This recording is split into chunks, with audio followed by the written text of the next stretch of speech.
자, 오늘 주시는 말씀은 베드로전서 강의 5번째 말씀이 되겠고요. 본문은 1장 13절부터 16절이 되겠습니다. 우리 한 절씩 교독하지요. 그러므로 너희 마음의 허리를 동이고 근신하여 예수 그리스도께서 나타나실 때에 너희에게 가져다 주실 은혜를 온전히 바랄지어다. 너희가 순종하는 자식처럼 전에 알지 못할 때 따르던 너희 사역을 본받지 말고 오직 너희를 부르신 거룩한 이처럼 너희도 모든 행실에 거룩한 자가 되라. 기록되었으되 내가 거룩하니 너희도 거룩할지어다 하셨느니라. 아멘. 요사이 우리 사회에서는 마라톤 붐이 좀 부는 것 같아요. 마라톤 붐이 생긴 것 같아요. 그래서 지금은 좀 많이 추워서 그렇게 많이 보이지는 않지만 이제 아마 봄부터는 여러분 확실히 보일 겁니다. 봄, 여름, 가을에 확실히 보이는데 율동공원이나 탄천에서 이렇게 걷다 보면은 막 사람들이 그룹을 지어갖고 막 달리는 모습을 볼 수 있는데 뭐 그냥 short distance가 아니라 아주 긴 코스를 달립니다. 율동공원에서는 뭐 10바퀴도 돌고 그러더라고요. 우리 목회자들 중에서도 두 분의 부목사님들이 마라톤 선수예요. 그래서 마라톤 대회도 나가고 그래서 야, 목회는 안 하고 뛰기만 하네. 하여튼 뭐 그러고 있는데 아니에요. 뭐 잘 건강해야 목회도 잘합니다. 조크였어요. 오케이. 너무 심각하게 받지 마시고. 그래서 저하고도 같이 뛰자고 하는데 뭐 도저히 엄두가 안 나요. 뭐 어떻게 42.195마일 킬로미터를 뜁니까? 이게 뭐 저는 1, 2km만 쉬지 않고 뛰어도 헉헉대는데 도저히 엄두가 안 나는데 하여튼 이분들은 뛰면은 그렇게 행복하대요. 막 즐겁고 행복하고 머리가 맑아지고 하여튼 이 마라톤 붐이 생기면서 또 시민들이 건강해지고 좋은 것 같습니다. 자, 그런데 마라톤 대회를 한번 생각해 보면은 간혹가다 이런 일이 생긴다고 하더라고요. 이 42.195km라는 결코 적지 않은 코스를 달리다 보니까 가끔가다 이렇게 그 코스에서 이탈하는 사고가 나온대요. 이런 일이 우리나라 이제 국제 대회에서도 국제 마라톤 대회에서도 우리나라에서 열리는 한 번 있었는데 2011년도에 경주에서 열린 이 국제 마라톤 대회에서 이런 일이 실제로 있었어요. 그러니까 긴 시간 동안 1위와 2위에서 달리는 한국 선수들이 어느 순간에 그 같이 달리는 그룹이 그냥 이탈하는 사고를 이제 사고가 생긴 거예요. 그러면서 이제 그 중에는 끝까지 그 이탈 코스로 간 사람이 있고 또 아차 하고 돌아온 사람들이 있지만 이미 돌아왔어도 시간이 많이 허비가 되었기 때문에 그 1위와 2위는 완전히 다른 사람들에게 내어주게 되고 기억하기로는 그때 케냐에서 온 선수가 1위 금메달을 따게 되었습니다. 여러분 마라톤이라는 긴 코스를 달릴 때에 중요한 것이 있다라면 방향이죠. 속도보다 중요한 것은 방향입니다. 오랜 기간을 꾸준히 달려야 되기 때문이죠. 여러분 그런데 성경을 보면은 우리 믿는 자들의 삶을 가리켜서 경주와 같다고 말씀하는 것을 아시나요? 경주와 같다. 예를 들어서 사도 바울이 자신의 그 순교의 시간이 임박한 것을 깨달았을 때 그는 디모데후서 4장 7절에 사랑하는 제자 디모데에게 이런 말을 남기더라고요. 나는 선한 싸움을 싸우고 달려갈 길을 마치고 믿음을 지켰다라고 말입니다. 여러분 들으셨나요? 사도 바울이 자신의 인생을 돌아보았을 때 특별히 예수님을 인격적으로 만나가지고 born again 다시 거듭난 삶을 살게 되면서 자신의 삶을 돌아보니까 지금까지 나는 선한 싸움을 싸우고 달려갈 길을 마치고 finish 했다는 거죠. 믿음을 지켰다라고 말씀을 하고 있는 거예요. 이 믿음이라는 것은 믿음의 여정이라는 것은 경주와 같다라는 것을 우리가 분명히 볼 수가 있습니다. 히브리서 12장 1절을 보아도 이런 말씀이 있어요. 우리에게 구름같이 둘러싼 허다한 증인들이 있으니 이제 우리는 모든 무거운 것과 얽매이게 하는 죄를 벗어버리고 우리 앞에 펼쳐진 경주를 잘 감당하자라는 말씀이 있습니다. 그렇죠? 우리 앞에 펼쳐진 경주를 잘 감당하자. 그렇죠? 믿음의 주여 온전케 하시는 주님을 바라보면서 이렇게 달려가자라는 말씀이 있는 것이죠. 이렇게 성경을 보아도 우리의 그 믿음의 여정이 경주와 같은 것이다. 그리고 아주 단거리 경주가 아니라 아주 장거리 경주, 마라톤과 같은 것이다라고 말씀을 해주시고 있어요. 그렇다면은 우리에게 진짜 필요한 중요한 요소는 속도보다도 방향이 되겠죠. 그래서 오늘 설교 제목을 속도가 아니라 방향이 먼저입니다라고 삼아 보게 된 것입니다. 자, 오늘 말씀을 보아도 이 내용이 우리에게 전달이 되고 있습니다. 13절이 어떻게 시작되는가 보세요. 그러므로 너희 마음에 허리를 동이고 근신하여 예수 그리스도께서 나타나실 때에 너희에게 가져다 주실 은혜를 온전히 바랄지어다. 예수 그리스도께서 나타나실 때에 이제 앞으로 그 역사의 끝에 가서 일어날 일이죠. 그러니까 물론 예수님이 내일 오실 수도 있지만 예수님이 나타나신 때를 가리키는 것은 이 역사의 마지막 때입니다. 일반적으로 본다면은 롱 코스가 우리 앞에 있는 것이죠. 그때를 바라보면서 2000년 전에 이 말씀이 쓰여졌을 때는 얼마나 이 말씀이 롱 코스가 되었을까요? 이제 예수 그리스도께서 나타나실 그때를 기다리면서 우리는 그때까지 나아가야 하는 것이다 라고 말씀을 주시고 있는 거예요. 롱 코스를 향해 우리가 열심히 꾸준히 한 방향으로 달려야 된다라는 그러한 의미를 우리에게 전달하고 있는 것이죠. 여러분, 그런데 성경은 이러한 롱 코스를 달리는 가운데 영적으로 이탈하는 케이스도 있다. 믿음의 시작은 잘하였는데 어느 한 시점에서 이탈하는 그러한 모습들이 보인다라고 우리에게 경고를 해주시는 말씀도 있습니다. 예를 들어서 예수님의 씨 뿌리는 비유 중에 누가복음 8장 13절에 보면 이런 말씀이 나와 있습니다. 우리 한번 같이 읽어볼까요? 가시떨기에 떨어졌다는 것은 말씀을 들은 자이나 지내는 중 이생의 염려와 재물과 향락의 기운이 막혀 온전히 결실하지 못하는 자요. 자, 예수님이 여기서 이제 씨 뿌리는 자의 비유를 통해 하나님의 말씀, 씨와 같은 하나님의 말씀을 받게 되는 여러 마음의 모습을 이 비유로 설명을 해주시는데 그 중에 한 모습이 가시떨기와 같은 마음이라고 말씀을 하십니다. 가시떨기. 자, 가시떨기에 이게 뿌려진 씨앗이 어떻게 되는가 보면은 이 땅에 떨어져서 뿌리를 내리게 됩니다. 그리고 싹이 트게 됩니다. 싹이 트게 돼요. 그런데 어느 한순간에 기운이 막혀서 온전히 결실하지 못하게 돼요. 그러니까 온전히 결실하지 못한다는 것은 시작은 했다, 시작은 잘했다, 씨가 떨어져서 땅에 뿌리를 내리게 되었다, 다른 말로 하면은 믿음의 여정이 시작되었다라고도 볼 수가 있는 것이죠. 근데 어느 한순간 기운이 막혀서 온전히 결실하지 못했다. 무슨 이유로? 이 가운데 이 문장을 보면 지내는 중 이생의 염려와 재물과 향락 때문에, 이생의 염려, 살다가 근심 걱정하면서 이탈하게 된다. 재물 때문에, 이 돈이라는 것은 압도적인 것이 아닙니까? 사람들에게 이 재물로 인하여서 막 마음의 중심을 잃고 신앙의 중심을 잃고 이탈하게 되는 경우도 있다. 아니면 향락 때문에, 이 세상의 여러 가지 향락 때문에 나실인이었던, 하나님께 바쳐졌던 나실인이었던 삼손도 향락 때문에 완전히 코스에서 이탈하게 되지 않습니까? 충분히 이렇게 될 수 있다라는 것이에요. 우리에게 경고의 말씀을 주시는 것입니다. 또 한 군데를 보겠는데요, 디모데후서 4장 9절부터 11절에는 이런 말씀이 있어요.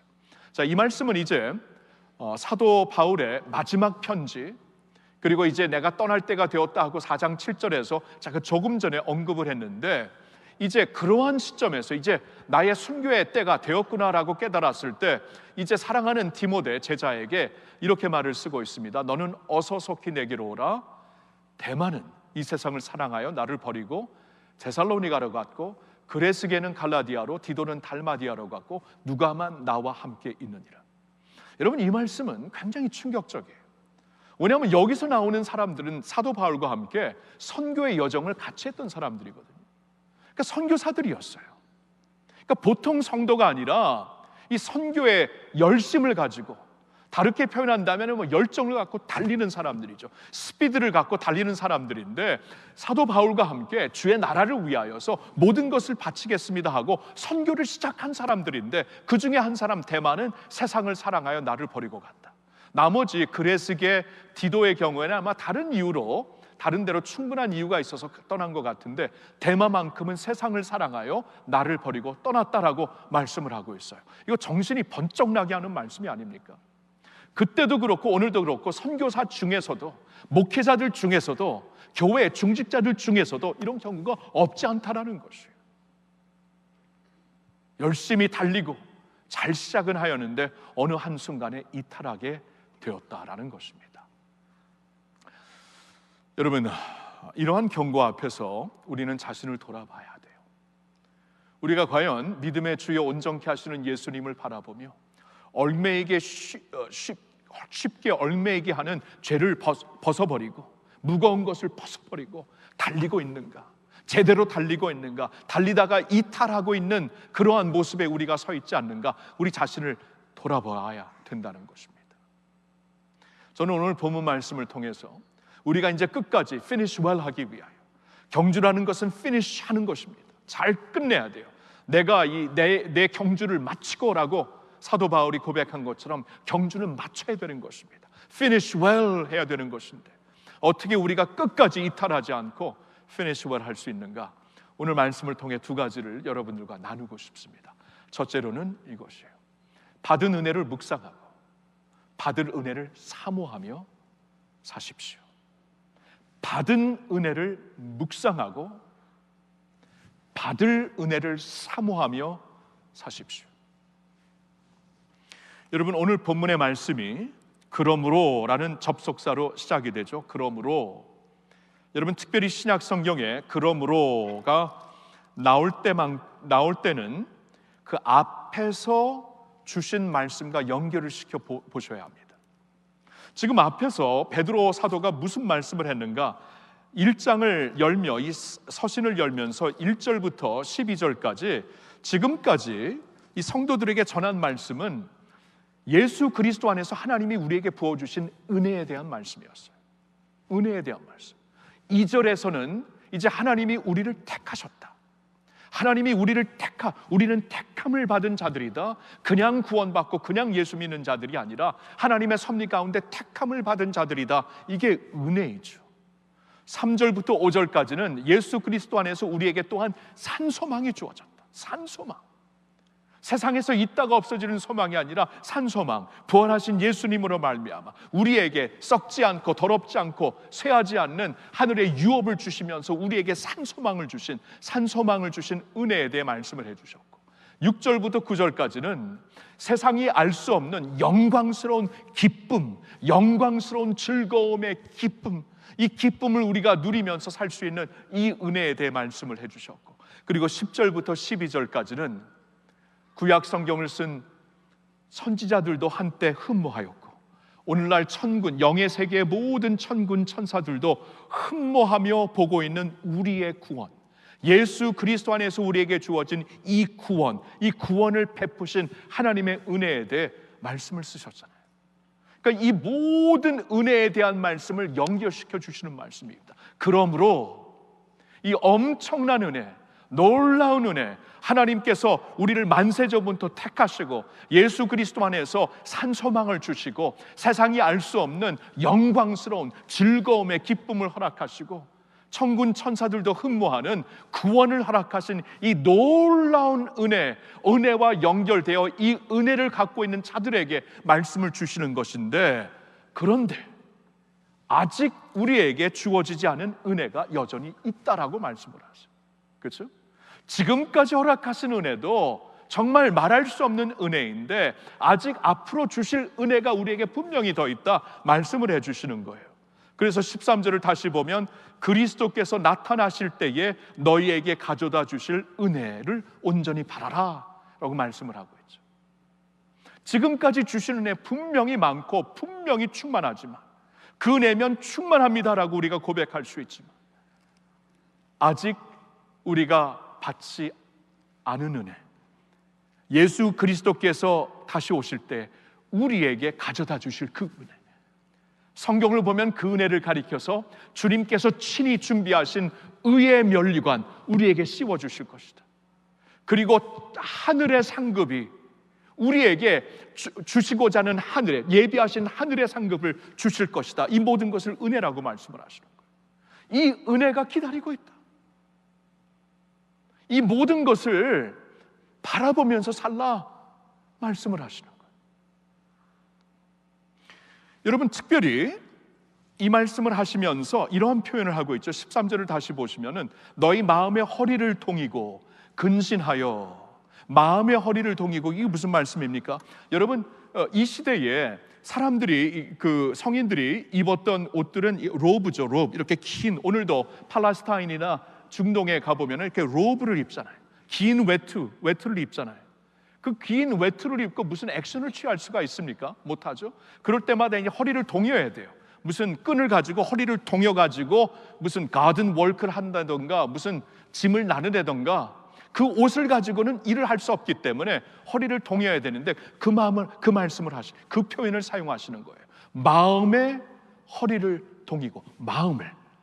그러니까 우리가 육신적으로도 이 그 끈을 메어 가지고 무슨 액션을 취하든 마음도 그렇게 액션을 취하라, 그 말이에요. 마음, 생각도. 마음이라는 것이 우리가 가만히 있으면 혼미해집니다. 우리 마음이라는 것이 대단해요. 우리 이 짐승들과 달라가지고 우리는 본능으로 사는 게 아니라 사람들은 마음으로 살죠. 생각으로 살죠. thinking으로 삽니다. 그러니까 무엇을 think하느냐, 무엇에 생각을 두느냐, 이게 굉장히 키가 되는 거예요. 열쇠가 되는 거예요. 그래서 성경을 보면은 오직, 그러니까 너희는 이 세대를 본받지 말고 오직 마음을, thinking을 새롭게 함으로 변화를 받아 하나님의 선하시고 기뻐하시고 온전하신 뜻이 무엇인지 분별하도록 하라. 마음, 이 thinking이 키라는 것입니다. 근데 thinking을 가만 혼미하게 수동적으로 놔두지 말고 액티브하게 마음의 허리를 동여갖고 이것을 생각하라. 지금까지 베푸신 은혜를 계속 묵상하라는 거예요. 이 은혜를 묵상하고 앞으로 주실 은혜를 사모하라, 바라봐라.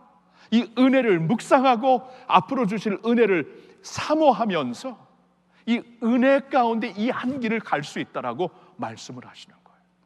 허리를 동이고 근신하여. 근신이라는 말이 무엇입니까? 깨어있으라, 그 말이죠. 근신의 반대말은 술 취하는 그 모습입니다.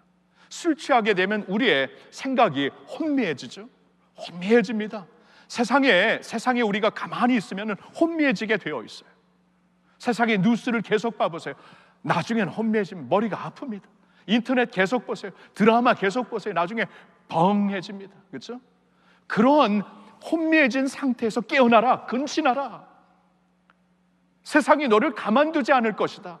세상의 요소들이 너의 생각을 사로잡을 것이고, 여러분 성경을 보면 공중에 권세를 잡은 마귀가 우리를 어떻게 역사하냐면 마음부터 역사를 하는 거 아시나요? 마음부터, 생각부터. 생각에 무슨 자신의 생각을 집어넣어가지고 에덴 동산에서 아담과 하와를 유혹했을 때 생각을 바꿔버리잖아요. 하나님이 진짜 그렇게 말씀하셨네요. 하나님이 그렇게 말씀하신 이유는 아마도 너희가 하나님처럼 되기를 원치 않아서이다. 전혀 아닌 것을 집어넣어버리니까 생각이 바뀌면서 행동이 나오는 게 아닙니까? 그러니까 마음을 우리가 지켜야 돼요. 생각을. 그러니까 여기서 이 생각을 마음의 허리를 동이고 근신하여, 장차 우리에게 주어질 그 은혜, 예수께서 나타나실 때에 우리에게 가져다 주실 그 은혜를 바라봐라. 액티브하게, 능동적으로 바라봐라. 너의 마인드를 엑서사이즈하라, 그 말씀이에요.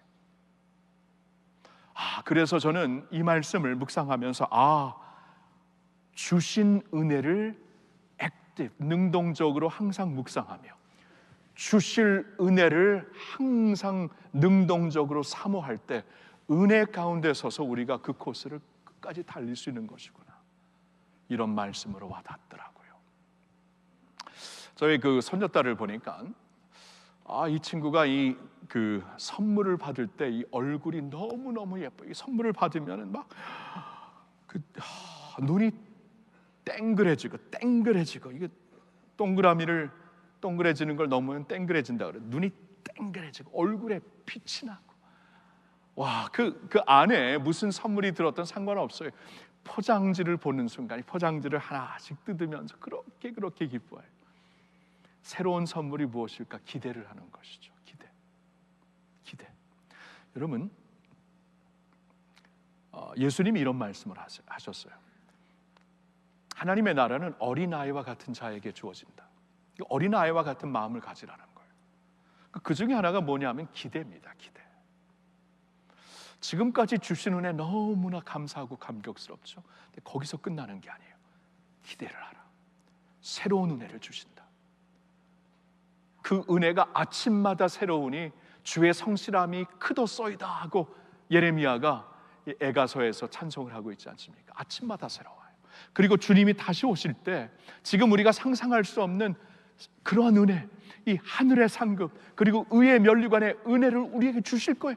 그 은혜를 우리가 액티브하게 바라보는 것이, 아주 능동적으로 바라보고 은혜 가운데 지금까지 지켜주신 것을 아주 능동적으로 묵상하며 앞으로 허락하실 은혜에 내가 능동적으로 바라보면서 주님 그 은혜가 있사오니 내가 어떻게 다른 데로 갈 수 있습니까?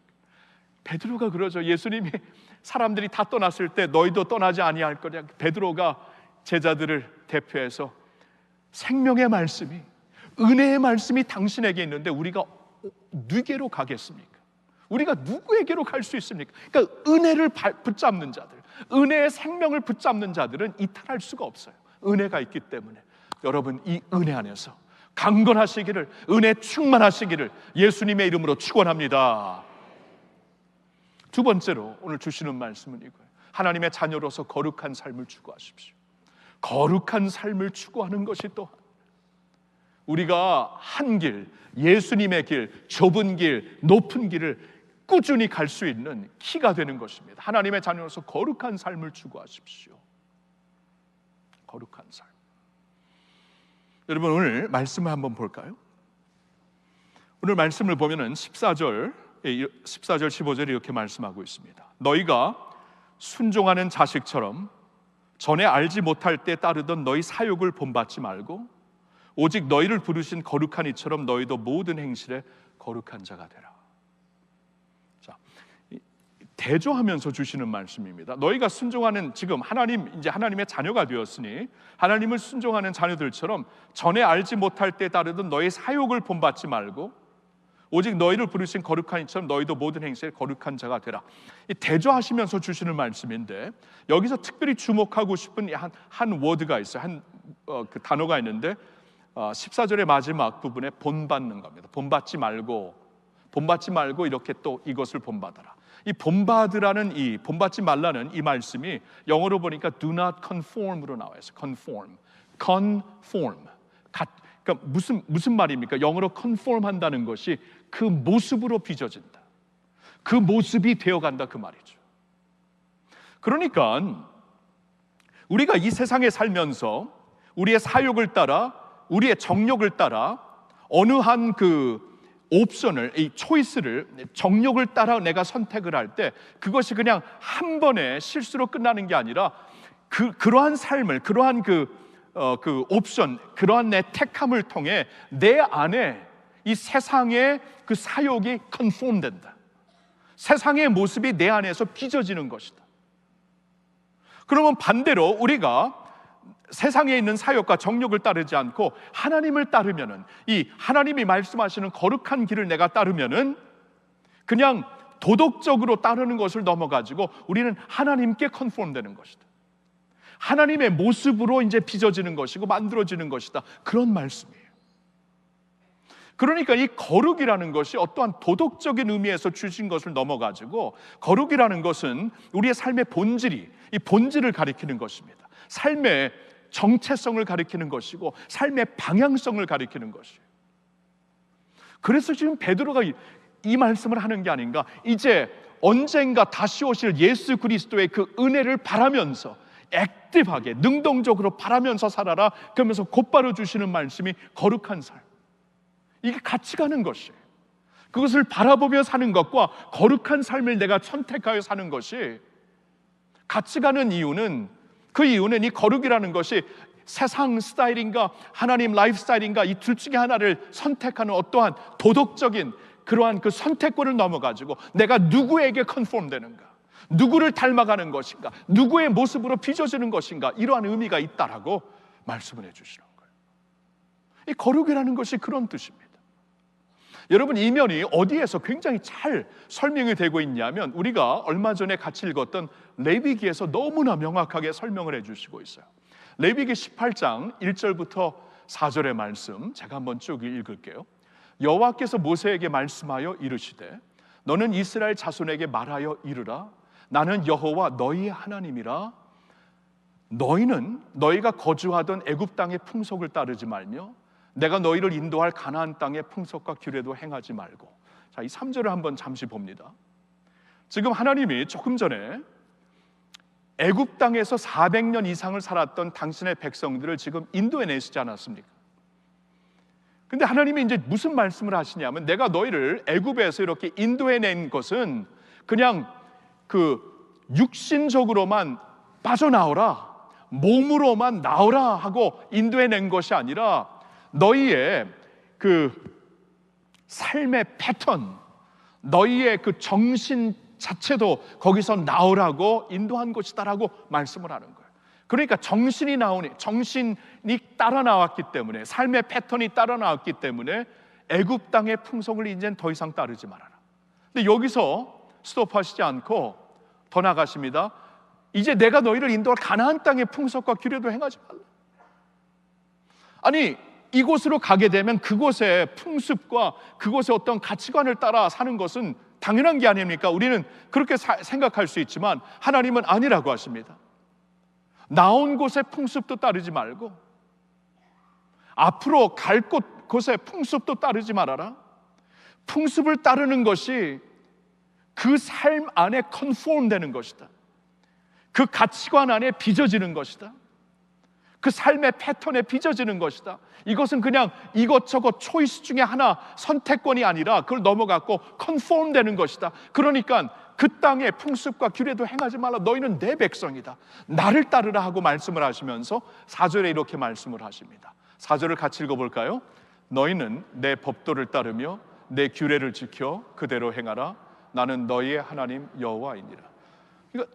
그러면 이제부터는 너희는 내 법도, 내 규례, 하나님의 말씀, 하나님의 기준을 지켜 그대로 행하라.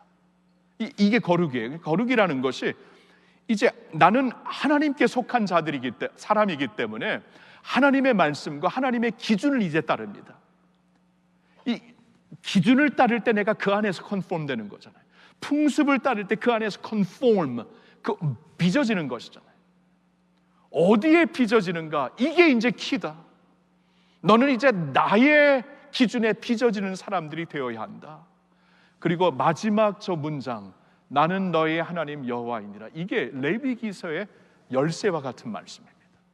레위기서에서 계속 반복되는 말씀, 나는 너의 하나님 여호와이니라. 이 규례를 주고 이 법도를 주고 이 말씀을 주고 이 기준을 말씀해 주시는 하나님이 기준만 주고 법도만 주고 끝나는 게 아니라 자신을 주는 것이다. 나는 너의 하나님 여호와이니라. 이게 이제 키가 되는 거예요. 자신의 모습, 자신의 어떠한 DNA, 자신의 어떠한 그 정서, 자신의 어떠한 가치관, 이 모든 것이 여기에 있는 것이다. 그런 말씀이에요. 여러분, 이게 이제 18장에서 레위기 18장에서 주시는 말씀이고, 이제 19장부터 이어지는 19장부터 이제 계속 이 말씀이 반복이 되는데, 제가 19장에서 한번 잠시 읽어볼게요. 하나님의 음성을 좀 들어보세요.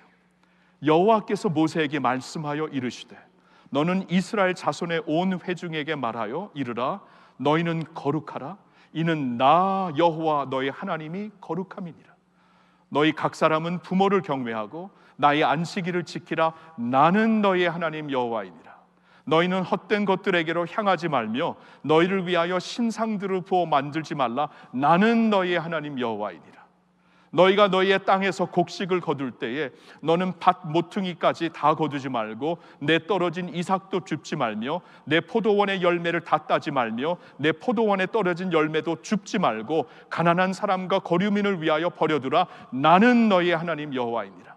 너희는 도둑질하지 말며 속이지 말며 서로 거짓말하지 말며 너희는 내 이름으로 거짓 맹세함으로 내 하나님 이름을 욕되게 하지 말라. 나는 여호와이니라.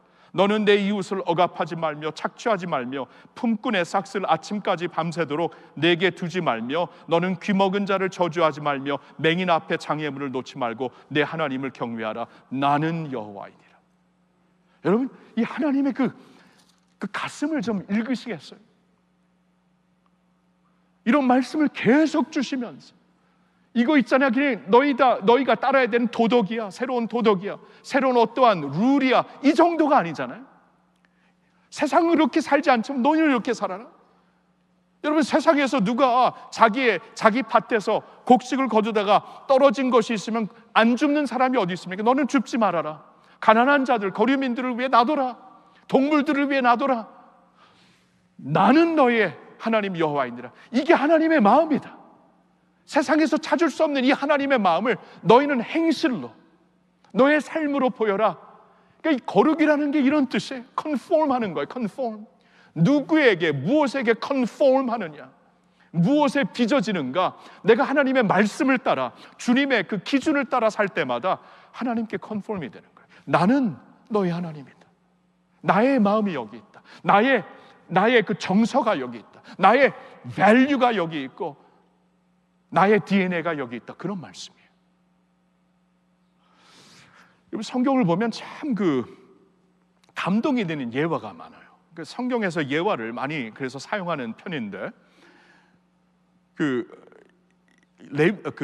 말라기서 3장을 보면은 하나님이 이제 자신의 백성, 레위 백성들을 연단하여 깨끗하게 하리라고 말씀을 하십니다. 이 레위 백성들이 성전에서 일하는 자들이 아닙니까? 근데 성전에서 일을 하고 사역을 하지만 막 마음이 떠나고 사실 죄악과 타협하고, 그래서 이제 레위 백성들부터 좀 깨끗해 하리라고 하나님께서 말씀을 하시는데, 레위 백성들을 금을 연단하듯이, 은을 연단하듯이 그들을 깨끗하게 하리라고 말씀을 합니다.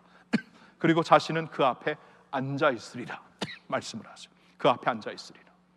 무슨 이미지를 떠올리게 하냐면은 용광로 앞에 금세 공인이 앉아있는 그 이미지를 떠올리게 합니다. 용광로 앞에, 여러분, 용광로가 얼마나 뜨겁습니까? 근데 그곳에 들어가야 순금이 나오고 순은이 나오게 되어 있는데 금세 공인은 그 앞에 앉아있어요. 그렇게 더운데, 뜨거운데, 숨이 헉헉 막히는데 그 앞에 앉아서. 왜요? 왜냐하면 그 용광로에 들어가 있는 금에 자신의 얼굴이 비출 때, 그 은에 자신의 얼굴이 비칠 때 그때 꺼내려고, 그때 순금이 되는 순간이거든요.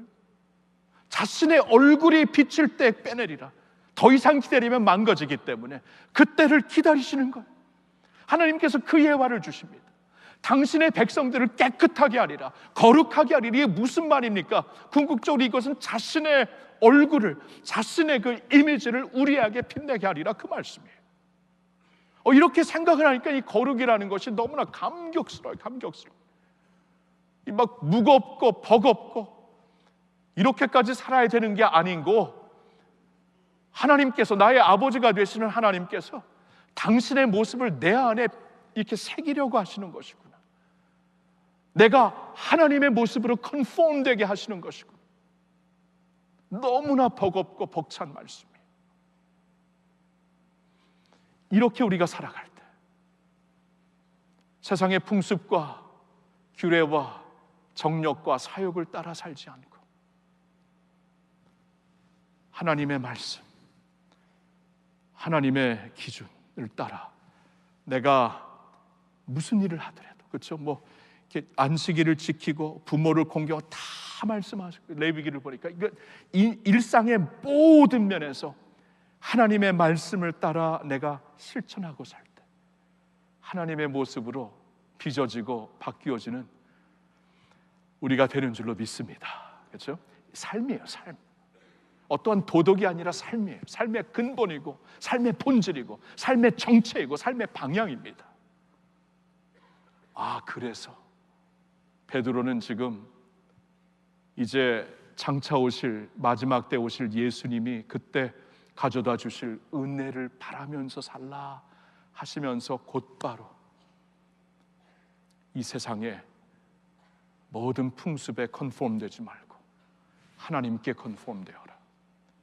하나님 아버지, 너의 아버지를 모습을 본받아 빚어지면서 살아라 하고 말씀을 주시는 거예요. 이렇게 우리가 살 때에 끝까지 갈 수 있는 거예요.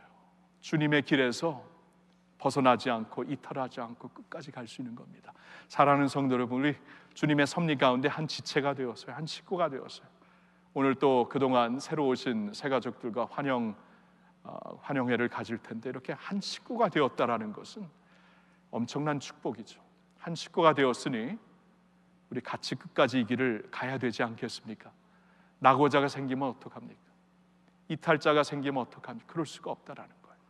우리 같이 끝까지 주님의 은혜를 계속 묵상하고 바라보면서 사모하면서, 그리고 하나님의 거룩한 기준과 말씀을 따라 기쁘게 살면서 마지막 그날까지 주님을 향해 한 길, 좁은 길, 높은 길, 영광스러운 길을 걸을 수 있기를 예수님의 이름으로 축복합니다. 기도하겠습니다.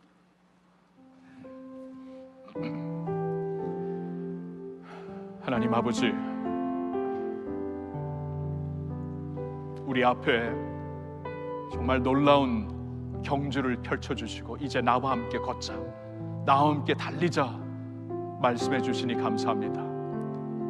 우리의 마지막 그 골라인이 하나님의 영광이고 그때 우리에게 허락하실 엄청난 은혜라는 것을 생각할 때 이 경주가 얼마나 가슴을 벅차게 하는지 모르겠습니다.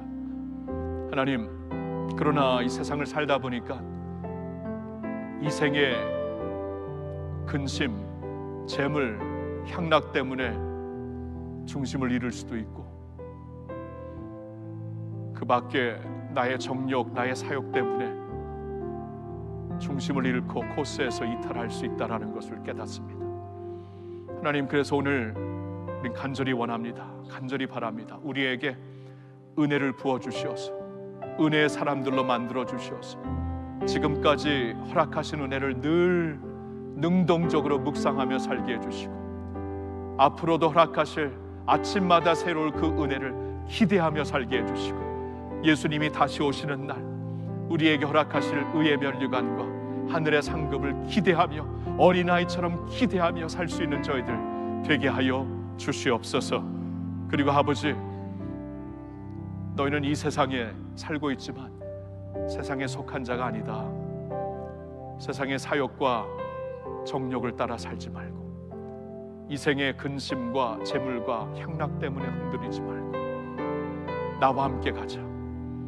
그러면서 우리에게 주신 하나님의 말씀, 그리고 하나님의 이 기준을 우리 기쁨으로 가슴에 새기며 순종할 수 있는 저희들 되게 하여 주시옵소서.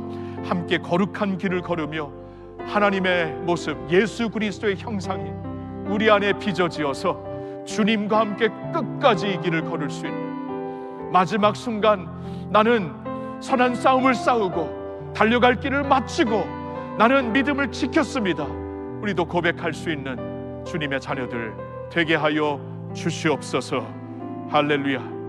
감사를 드리오며 주의 백성들을 올려드리오며 우리 주 예수님의 이름으로 기도하옵나이다. 아멘.